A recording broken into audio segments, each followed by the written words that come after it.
Hello everyone, welcome back to the session Quantitative Method 1.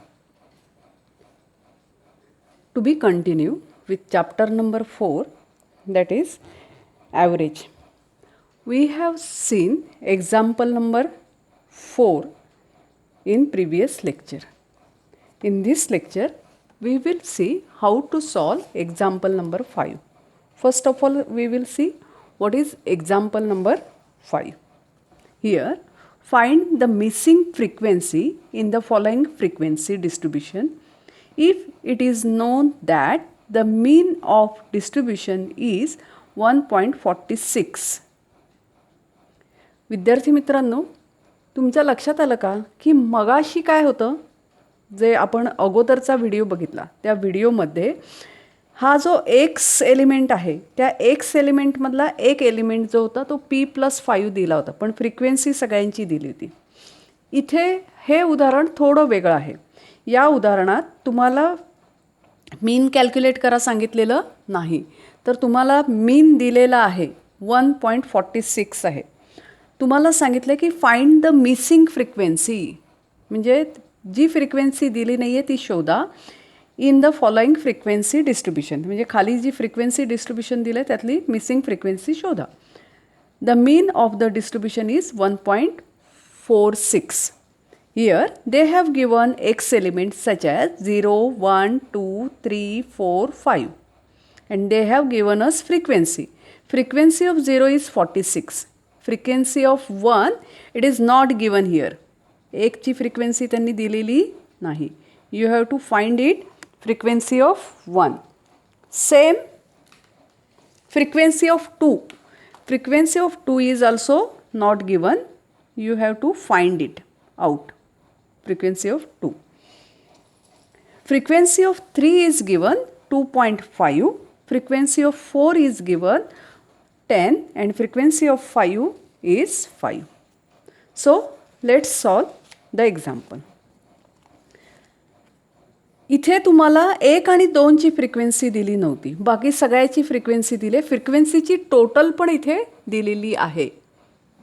तर तुम्ही काय कराल, पहिल्यांदा की इथे तुम्हाला गृहीत धरावं लागेल की ही जी फ्रिक्वेन्सी आहे 1 ची, let assume frequency of 1 is F1 and frequency of 2 is F2. आपण असं गृहीत धरलं की फ्रिक्वेन्सी 1 ची फ्रिक्वेन्सी F1 आहे आणि 2 ची फ्रिक्वेन्सी F2 आहे. जसं आपण मीन कॅल्क्युलेट करताना काय करतो, तर हे सगळे एक्स एलिमेंट लिहून घेतो, फ्रिक्वेन्सी लिहून घेतो. In the same way you have to do all this. आता XI घेतले मी, 0, 1, 2, 3, 4, 5 जे आहेत ते लिहिले. फ्रिक्वेन्सी 0 ची फ्रिक्वेन्सी किती आहे 46. 1 ची फ्रिक्वेन्सी दिली नाही आहे, आपण ॲझ्युम काय केली F1. 2 ची फ्रिक्वेन्सी दिली नाही आहे, ती शोधायची आहे F2. 3 ची फ्रिक्वेन्सी 25. 4 ची फ्रिक्वेन्सी 10 आणि 5 ची फ्रिक्वेन्सी 5. अगोदरच्या उदाहरणासारखं same you have to do total of frequency. N is equal to sum of Fi is equal to. आता इथे तुम्हाला काय करावं लागेल, हे जे अंक आहेत 46, 25, 10 आणि 5 याची टोटल करायची. 25 + 10 35 + 5 40 झाले आणि हे 46 टोटल होतात 86 प्लस F1 प्लस F2 ही झाली टोटल ऑफ फ्रिक्वेन्सी. नंतर नेहमीसारखंच सम ऑफ Fi XI तुम्हाला टोटल करायची. काय करणार तुम्ही, तर XI गुणिले Fi, तर 0 × 46 काय होतं 0. 1 × F1 तर तुमचं F1च येणार. 2 × F2 म्हणजे 2 गुणिले F2 2F2 होणार. 3 × 25 75. 4 × 10 40 आणि 5 × 5 25. You have to do total of all this. बघा 75 + 25 100, 100 + 40 140 हा 0 आहे, त्यामुळे काहीच फरक पडत नाही. here you have to do sum of fi xi is equal to 140 140 plus f1 plus 2f2. आता नेहमी सारखंच मीन is equal to x bar is equal to sum of fi xi upon sum of fi. मीन तुम्हाला दिलेला आहे 1.46.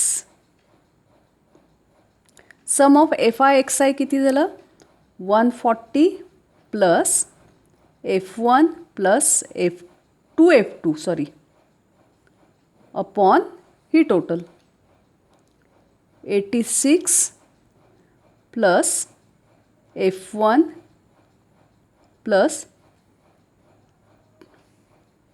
f2.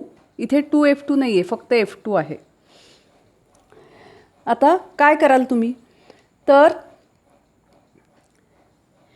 विद्यार्थी मित्रांनो, एक गोष्ट लक्षात ठेवा की इथे या सगळ्याची टोटल किती दिली होती 200 ही दिलेली आहे. हा एक प्लस पॉईंट आहे आणि म्हणून इथे आपण काय करणार 1.46 is equal to 140 plus f1 plus 2f2 upon ही टोटल किती येणार 200 ही दिली आहे इथे आणि म्हणून आपण ही 200 घेतली.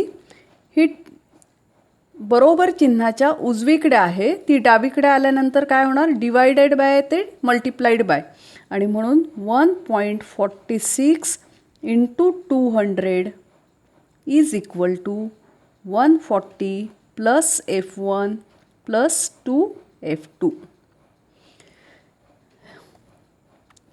विद्यार्थी मित्रांनो, तुमच्या लक्षात आलं का इथे मी जरी टोटल ही केली 86 प्लस f1 प्लस f2 पण ही टोटल इथे किती दिली आहे 200 दिलेली आहे इथे बघा आणि ही 200 टोटल आहे.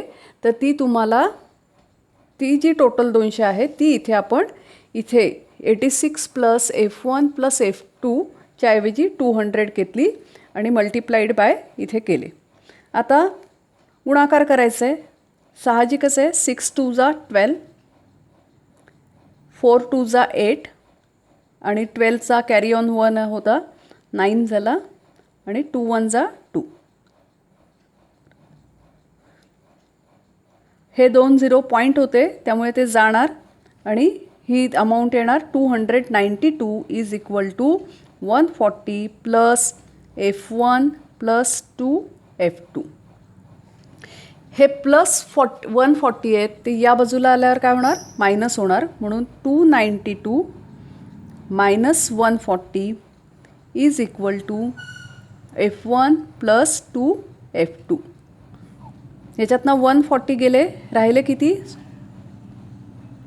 152 is equal to f1 plus 2f2. हे तुम्हाला एक इक्वेशन मिळालं. हे इक्वेशन नंबर 2. का तर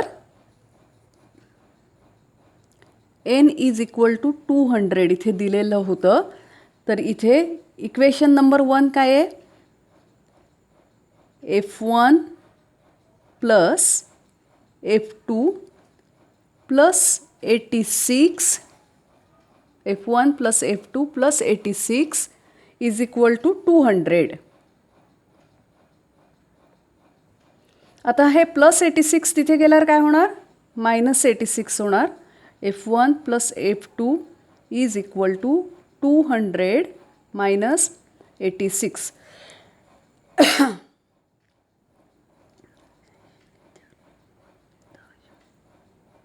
114 f1 plus f2 is equal to 114. हे तुम्हाला इक्वेशन नंबर 1 मिळालं. आता ही दोन इक्वेशन एकत्र करून जसं तुम्ही एक सामायिक समीकरणं सोडवत होतात त्या पद्धतीने म्हणजे आठवत आहेत का 10वीतले x plus y is equal to काही असलं तर तुम्ही कशी इक्वेशन सोडवत होतात त्याचा उपयोग करून तुम्हाला हे समीकरण सोडवायचं आहे. काय करावं लागेल तुम्हाला, तर F1 plus F2 is equal to 114 आणि इथे काय मिळालं आहे, F1 plus 2F2 is equal to 152. तर बाय सबट्रॅक्टिंग इक्वेशन 2 फ्रॉम 1, बघा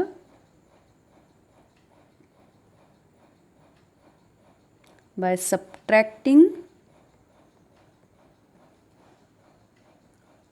equation 2 from equation 1.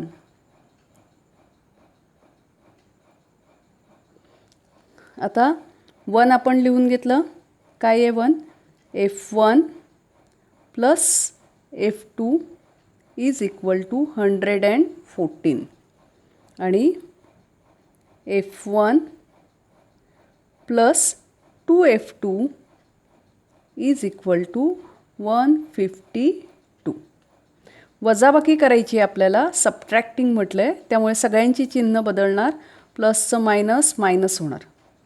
Plus F1 minus F1 गेले 0, F2त ना 2F2 गेला, राहिला minus F2 is equal to, आता 152मधनं 114 जाणार, किती राहतील, तर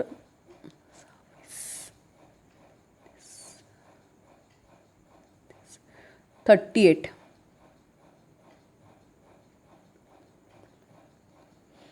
आणि therefore F2 is equal to 38. बघा minus F2 is equal to minus 38 आणि म्हणून F2 इज इक्वल टू 38. आता substituting value of F2 in equation 1.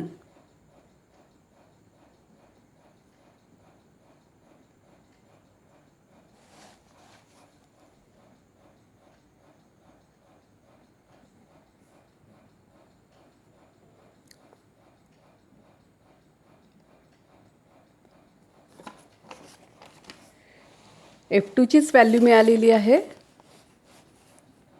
Equation 1. Equation 1 काय मिळालं होतं आपल्याला, तर F1 plus F2 is equal to 114. बघा F1 plus F2 is equal to 114. F2ची व्हॅल्यू मिळाली आहे 38. F1 plus 38 is equal to 114. Plus 38 तिथे गेल्यावर काय होणार, minus 38. 114 minus 38. So F1 is equal to 76. अशा प्रकारे विद्यार्थी मित्रांनो, F1ची value F1 is equal to 76 आणि F2 इज इक्वल टू 38 आपण मिसिंग फ्रिक्वेन्सी काढल्या आहेत. तर विद्यार्थी मित्रांनो, तुम्हाला एक तर मीन कॅल्क्युलेट करा असं सांगितलं जाईल, किंवा मीन दिला असेल तर एखादी मिसिंग फ्रिक्वेन्सी कॅल्क्युलेट करा किंवा एक्साईची किंमत काढा असं सांगितलं जाईल. विद्यार्थी मित्रांनो, हे सगळं गणित तुम्ही लिहून स्वतः सोडवण्याचा प्रयत्न करायचा आहे. Thank you. We will meet again for next problem. Happy learning to you.